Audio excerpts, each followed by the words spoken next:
हवेलियाँ में शदीद गर्मी का ज़ोर बिलाखिर टूट गया। हवेलियाँ और गिरदनवा में पहले तो तेज़ गर्द आलूद हवाएं चलीं, जिसके साथ हल्की हल्की ठंडी हवाओं के झोंके भी आए। बाद अज़ां मूसलाधार बारिश का सिलसिला शुरू हो गया।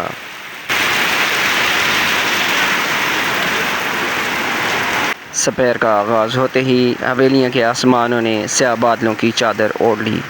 बाद अज़ां हवेलियाँ शहर और गिरदनवा में गर्द-आलूद तेज़ हवाएं चलीं, जिसके बायस ठंडी हवाओं के झोंके आने लगे। ऐसा महसूस हुआ कि बारिश का आगाज़ होने जा रहा है। बाद अज़ां हवेलियाँ शहर में मूसलाधार बारिश के बायस मौसम मोतदिल हो गया, जिससे सुकून का सांस लेने का मौका मुयस्सर आया। Sajjad Tanoli, in Time News TV, हवेलियाँ।